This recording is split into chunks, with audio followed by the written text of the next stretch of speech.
Welcome back to the Medtech Business Academy. I am your host for the day, Scott Alexander.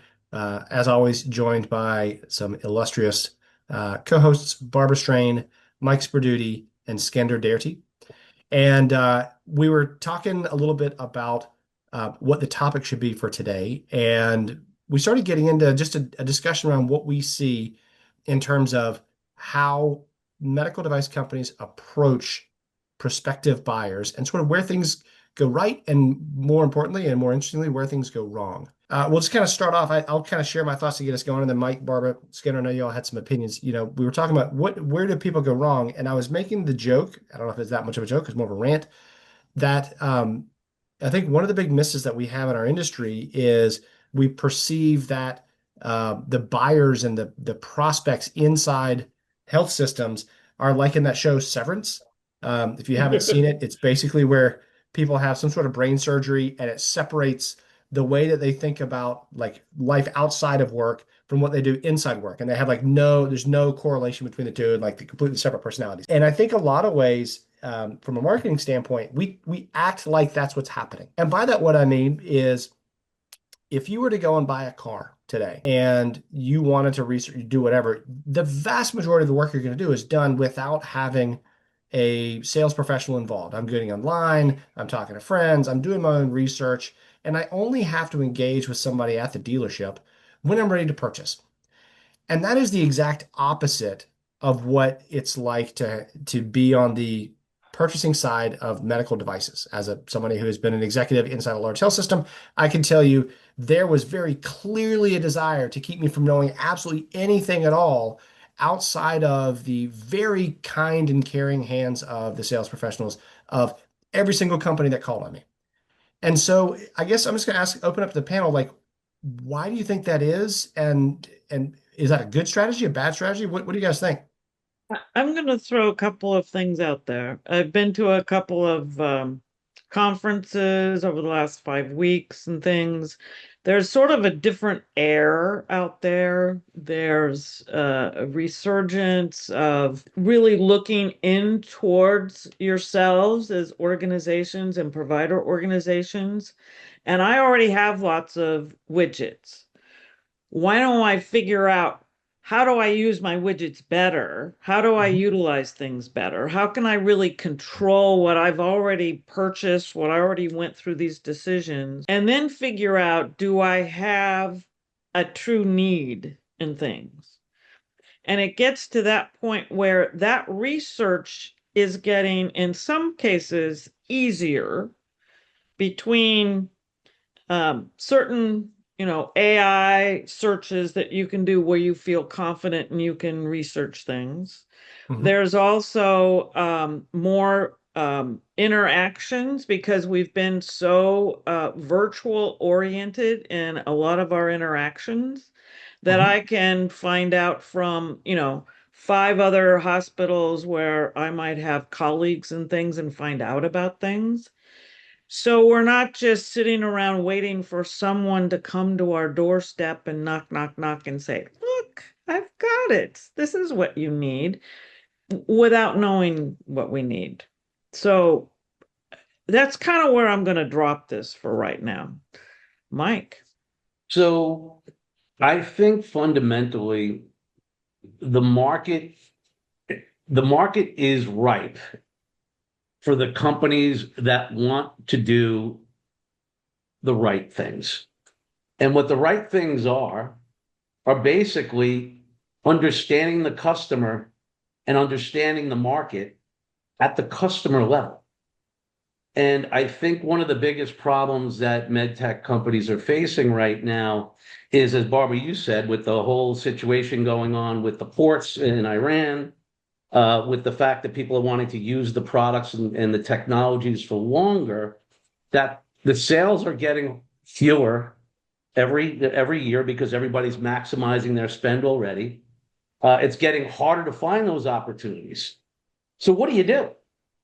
You got to get smarter. And so that's not buying an $80,000 marketing report that tells you, well, the market's going to be X amount of new purchases this year. It's knowing out of those 6,000 hospitals who's buying that equipment this year, next year, and establishing a real pipeline that becomes predictable and repeatable. And I think the focus of the organizations that position their inside sales that they're using right now to understand the customer and gain that market intelligence, and that pairing that with marketing, so that way when the customer is in the market, that they know exactly what they have and who they're doing it with, that they can market more effectively. This creates a great opportunity for the companies that are taking this process and doing it right. I'm going to take a little bit of a counter view to this, and it's because I think the buyer is kind of a preconditioned buyer.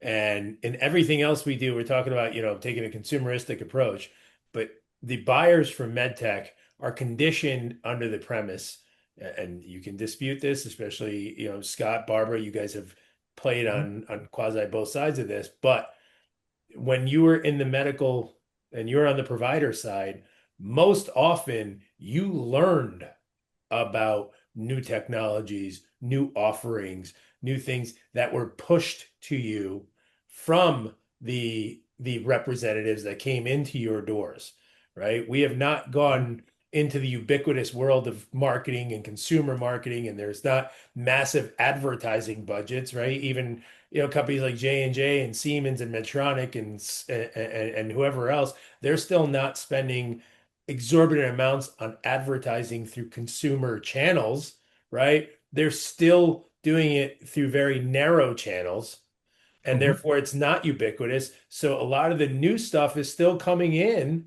when you learn about it because a physician told you or heard about it from the rep, Yeah, and right? I think that's maddening.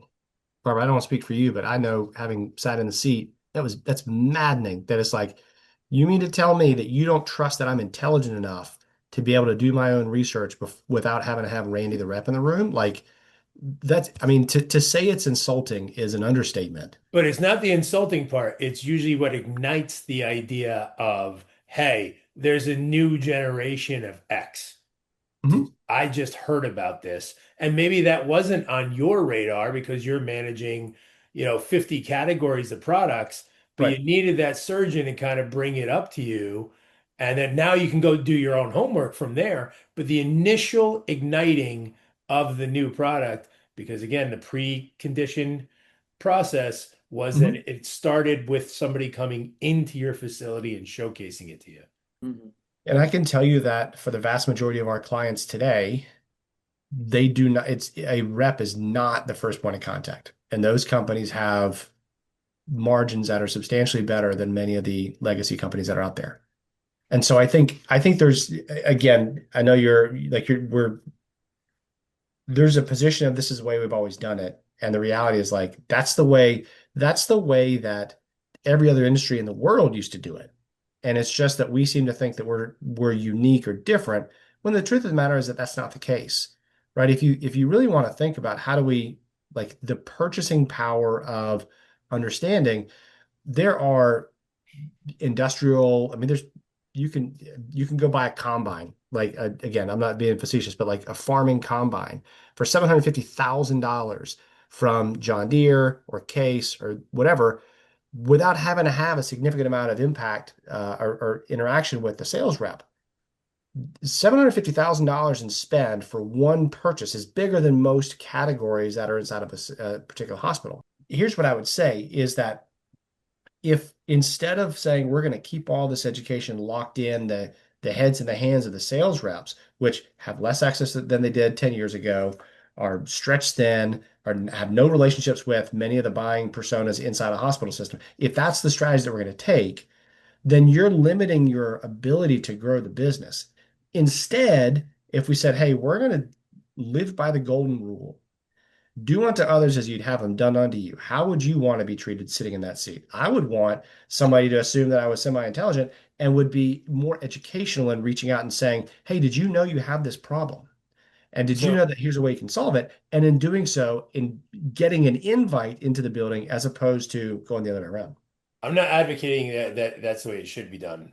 What I'm saying is, I believe because the buyer has been, and buyer Yeah. holistically is preconditioned to receive some sort of information on it, Mhm. that we still are reliant upon that process. That's all I'm I suggesting here. I don't know. I don't know, Barbara. What do you think? I don't know that I Well, would agree with that. I think we're that they we're want to change. flipping it quite a bit. What we've talked about at both those conferences I've been to is how, again, they're looking internally and looking at gaps in their outcomes. They're looking at gaps in their HAIs. They're looking at gaps in their quality scores. They're looking at that is connected to dollars and cents that may not be coming into their organizations because they're not effective and efficient enough. Mhm. The what we really need is the equivalent of like Facebook Marketplace or an app for that, so that when you say I have a gap in X, can I post it somewhere? And so companies that might have something that will help me will get in contact. They don't have to come in the door with the bag or whatever. Is we need to be contacted. And what I've been trying to do sort of realistically with audiences is to really think about, you can even put in your signature line, we're looking for the following projects, products, services, whatever it is, in this time period. So it's like you're creating an internal bid calendar because now you've done homework. And here's what I really need. Because if people don't sit down and do that, then you still get the one-off spokes. So if somebody, Mr. Smith rep comes to you, it's like, oh, I didn't know I had a problem. Let me go see if I have a problem. Maybe I might have a problem. So then you're bifurcating. People need to look inwardly. What do I really need? And then tell the world what you really need. So then you can have an organized way of doing strategic sourcing and have these conversations affiliated with value analysis and all these other folks to say, hey, here's what we're really looking for. And next month or next quarter, here's what we're going to look for. Similar to what you were kind of saying, Mike, is you've got to do your cadence as a consumer and see what fills those needs. It's my sort of high level. I just believe our consumer is not as proactive as other situations. Some are and some aren't. Yes. There's certainly some training in that. I also think we've seen like we been trained that like you only know when things come out when the reps come in the door. I also think we've seen on the clinical side, we've seen a significant shift towards the expectation of education and engagement, things like that online, right? So if you look at conference attendance as a result, we've seen conference attendance drop. We've seen greater access of tools like Doximity and that sort of thing. Like I think that as the generation of us gray hair folks age out, more and more younger providers and whatnot are going to be looking for that. And I say all that to say, I think there is a role of there's a role that I think medical device companies are not taking, which is that of an educator, of saying, hey, here's how you should be thinking about this problem. You've got a problem with HAIs? Fantastic. Let me help you understand the problem in a different way. And by doing so, you as that educator have cemented yourself as the thought leader, the go-to, the partner for addressing HAIs in a hospital. So I don't think that you necessarily have to be beating down the door saying you've got an HAI problem. It's you need to be educating people about that when they start to open up their eyes to that. If they're not looking at HAIs and that's not an issue, you knocking on the door is just a waste of time anyway. I think part of the problem is the age of the people who are running the organizations. Yeah. Yeah. I think that, you always gravitate to what you know. Mhm. And so if I know, this is my playbook and this has been my playbook forever, and I've been doing this for 40 years, Mhm. you might have an outdated playbook.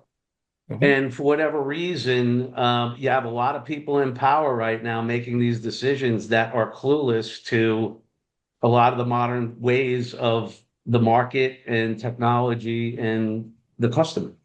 Yeah. Yeah. And I think the other thing of it is just this perception that it has to be that it's a competition as opposed to a cooperation, right? I mean, again, Barbara, you can probably talk to this at your previous institution. I can talk about it at mine. Like we wanted to have good partnerships with the suppliers that came to us.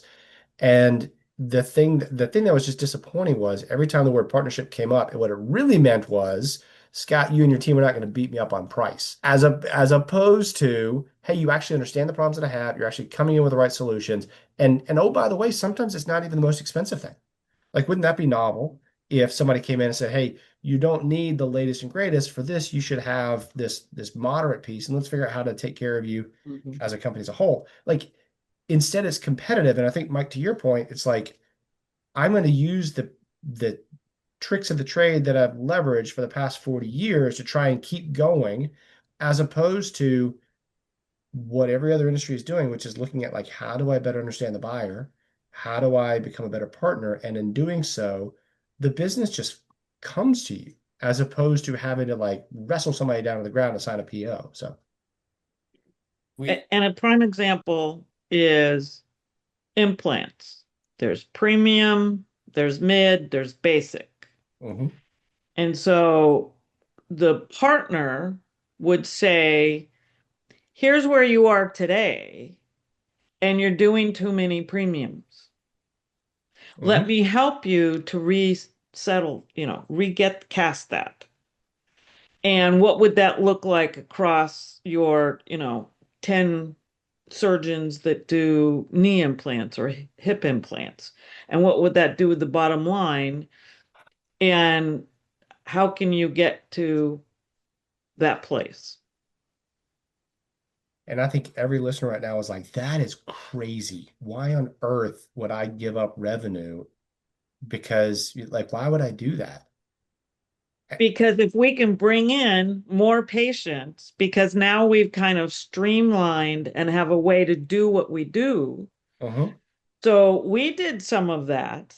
Uh-huh. And one of my first orthopedic surgeons said, this is really great. Or I could only do maybe 2 or 3 cases a day. I can now do 4 because now I'm more efficient by Uh-huh. grading them in there.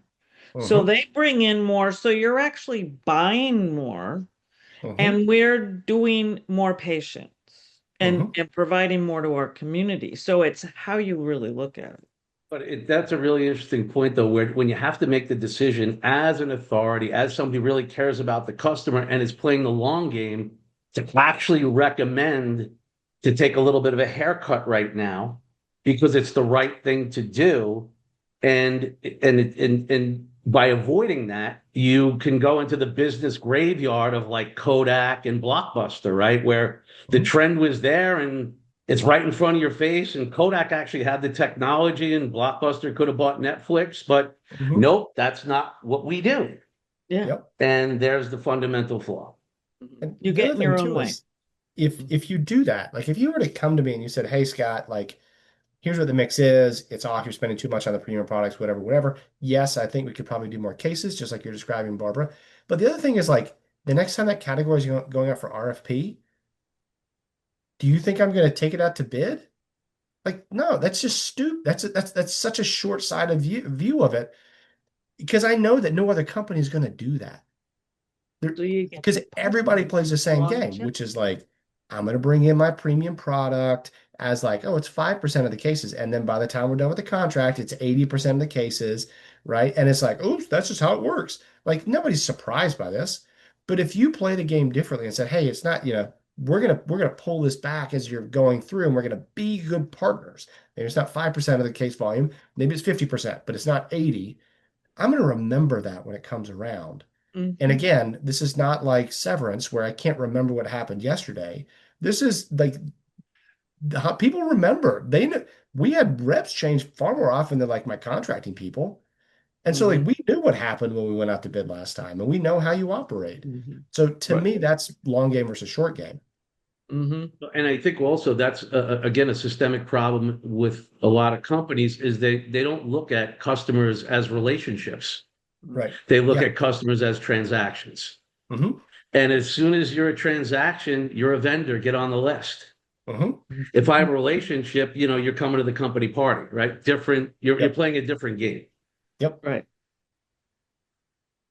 So this is odd to say, but I had a retirement party when I retired from the hospital. I'd been at this particular hospital for over 30 years and things, and reps came purposely to my retirement party because they appreciated how we could do business together. Hmm. And the word I always got was, you were fair and we always knew where we stood. So you build those relationships. It's a interesting thing, but it actually works. Yeah. And that relationship is built not only through the sales rep, but it's built through the social media. It's built through the white papers. It's built through, I care about you so much that I want to impart my knowledge on you because I know something a little bit possibly better than you in my space. Yeah. Mm-hmm. I mean, imagine if you're like producing content. Like if we had a good relationship, I had a good relationship with Medtronic as an example, when I was there. And so if I got an email from one of the people at Medtronic and they said, "Hey, Scott, here's a white paper that just came out about the cost of fill in the blank, and I thought you might want to take a look at it. Here's a quick little synopsis on it." I'm going to read that. I don't need to have Randy the rep in the room to tell me these things. I'm engaged with that. And I know that the same thing goes for the clinicians that I worked with and the team, my team. Like that kind of stuff goes a long way.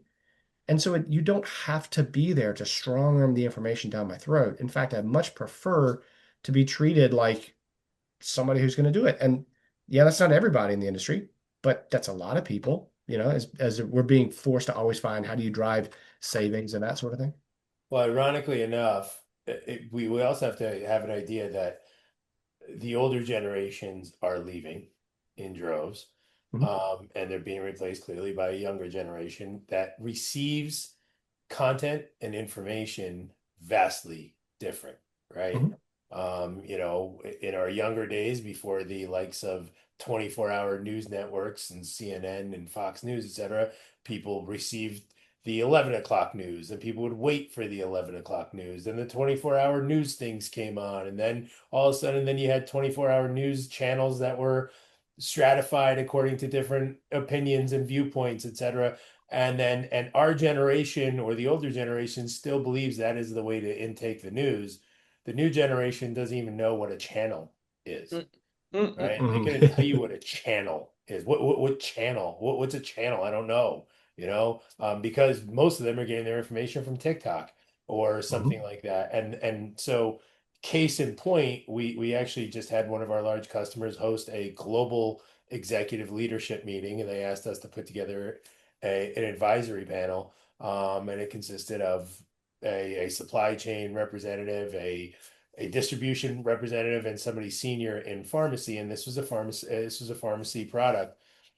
And the pharmacist, the vice president of pharmacy at the very large provider institution, came on there and said, I just want you to know that I learned about your product through one of my younger pharmacists who saw not an ad that you paid for, not anything that you created, but saw something via a TikTok video, which then she shared with me as the leader, okay, or to my director, then it was shared to me as the leader. And that's how Mhm. we learned about it. Now, ironically, then we started going back through all the things that you actually created and likely spent a lot of money to create, right? Yet Mhm. none of that got to us, Mm-mm. right? The irony of that was totally not lost on anybody in the audience as the next 10 minutes after the panel was done, they were all, especially the chief marketing officer was like, what do we do? Mhm. and you have so many people saying, why would a medical device company be on TikTok? Right? Doesn't make any sense. Yeah. Well, if you understand the human brain, right, there's something called the reticular activating system. And that reticular activating system is always looking for the things that are most important and on your mind. And so it all happens to us, right? We've all had a situation where, we bought, something unique that was unique to us, like a car or a pocketbook or a pair of glasses. And, oh, I got the coolest car and it's the coolest color or the coolest shirt. And then you walk out and you go to the party and everybody's wearing a shirt that you had and you never saw it before. And that's because now you're interested. And the reason why social media is so powerful in medical is because if, let's say, they are now starting to think about this problem that they have, and now a TikTok video, they're not even paying attention. Their kids watching TikTok, and it says, hey, are your nurses overworked because of all of a sudden your brain is searching for it? You were having another conversation, and now you're like, honey, what were you watching? And now all of a sudden, that's how you got the information. So it's exposure at the right time. So this is one of the things where, like, I tell people this and it blows their minds. We've marketed to cardiothoracic surgeons.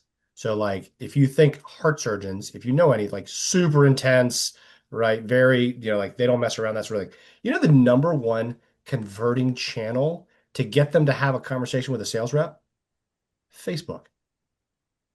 They love Facebook. And it's like they're downloading white papers about the differences in bulldog clips of this and that and all this crazy stuff on a platform like Facebook. And it blows people's minds when you hear that, but it's 100% the case. So yes, we have to think about these people as human beings that are not just these like severance, brain surgery patients where they only think about work and then home. It's like they're humans 24 hours a day. So. Well, there's a lot of nerds like us. There's a lot of nerds like that. I mean, I love what I do. Like people say, why do you I just love it. You love it. We all love it. And there are our customers, a lot of them are passionate about what they do. So if there's something relevant, you want to know it. If you're an expert or you want to be on top of everything and you see something that you don't know, you're going to watch it. Yeah, 100%. It's FOMO for us, the fear of missing out. I want to know, and probably sitting here, I probably got 15 different little things in some inbox, Instagram, LinkedIn, whatever it is. And that's what's happening is some people are getting that synapse and doing that. I had a client last year, had two marketing people that were probably 23 years old, each of them. And I had to refresh my Instagram account because that's where they advertised. All that sort of stuff. So you've got to stay relevant. But I love the exposure to the right time. That's classic. And the best way, I know we got to wrap up, but the best way to be exposing somebody at the right time is to be exposing them all the time. Exactly right. Come, right? Because you never know when they're ready. You never know and when it becomes subliminal. It's subliminal then. It's in there. Oh, I saw that somewhere. Let me go find it. Yeah. I mean, this is I could talk about this for days, but I mean, at the end of the day, all you're trying to do is you're trying to do two things with this educational approach. Number one, you're trying to help them become aware that there's a problem in their space, right? So when that's case studies, that's this and that white paper is about, hey, did you know that HAIs are a problem? And here's how to solve them. And the end point is about having them open up their eyes, like maybe I need to do something about this. And then the other piece is to start to show why you're the right solution. And you do those two things and they'll come to you versus you having to chase them down. Right. I know we are at or close to time. So maybe what we will do, so Steve, the producer, doesn't shake us vigorously. Why don't we go around the table and we'll wrap up. So I don't know, Barbara, ladies first, what were your thoughts from today? Well, a lot of great sound bites. I think we hit on so many key points. It's almost like always be looking because or always be listening. You have to stay connected in order to understand that, hey, you might have a problem and maybe there's some solutions out there, but it makes you think about, and I had a conversation like this earlier today, is where I said, if you come in and you want to talk about your widget, your service, whatever it is, do it in a way that people are going to go, I haven't looked at that lately. Maybe I need to go back and look at it. And you give them the few key points you need to go check, and you go, son of a gun, we haven't really looked at that in quite so many years or whatever. And maybe now there's an opportunity. So it opens it up. So education. Yeah. Mike, what do you think?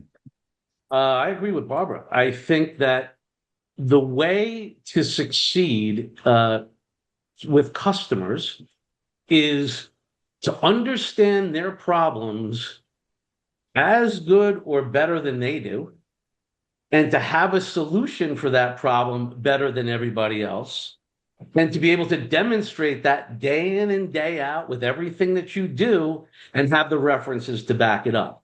And the only way that you can do that is to expose yourself to these people in every way, shape, or form. And that is social media, email, white paper. You have to do all of it because it is harder. And the answer is not do less.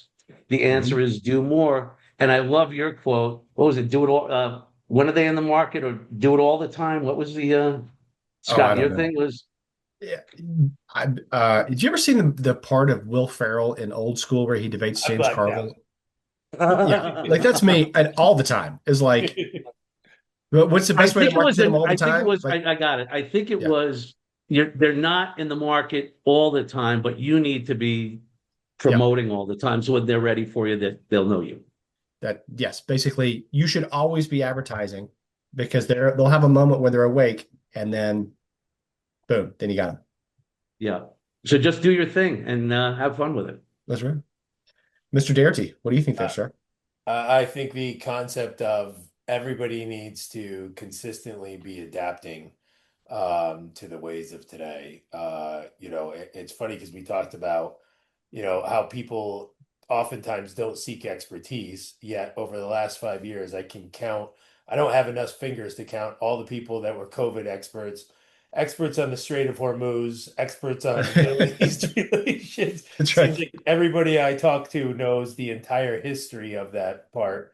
But at the same token, they're intrigued by some of those things, yet also need to spend the time. They're being exposed to things that are different, and our ability to find the information today, especially given the ubiquity of AI and the simplicity with which AI can wrap things in a bow, are just so much more profound than ever before. And I think companies have, I firmly believe that we are at a place in the world now where we are 24 months from truly a binary outcome of the disrupted and the disruptors. And we're 24 months. Some people are going to tell you it's 12 months. Some people are going to tell you it's 60 months. Either which way, the clock is ticking. This is a massive disruption that's going to occur, and you've got to decide which side of the fence are you going to be on. Excellent thoughts. My Yeah. my parting thoughts on this. I think we started with the idea of how open or closed one needs to be with the information about new products and why us and that sort of thing. And we got into some of the business mechanisms of like, what is it like to do it, that sort of thing. And here's what I would say is the takeaway that I have is doing good business is not unique, it's just uncommon. Like, I don't know that we said anything in here that nobody's ever heard before, but I think the doing it is the hard part. And I think the companies that we all work with that we see be successful are the ones that are just doing the uncommon things on a regular basis. They're educating their customers, they're building relationships, they actually care about the people they're selling to. And those companies are growing at a much faster rate than those that don't. I think we can say that period full stop. So to me, it was encouraging to kind of talk through this and just, if I'm listening to this and I'm out there trying to figure out how do I make it practical, it really comes down to let me go talk to people, Let me be an educator and a peer with them, even when they're not in a buying cycle right now. And let me be ready for those conversations as opposed to trying to be premature with them. And I think business shows from there. So, uh, Skender, Barbara, Mike, I really appreciate the time every time we get to talk. For those of y'all who are listening, if you would like, share, subscribe, would love to hear from you. And yeah, thank you so much for your time. Hope you have a wonderful day. Bye-bye. Thank you.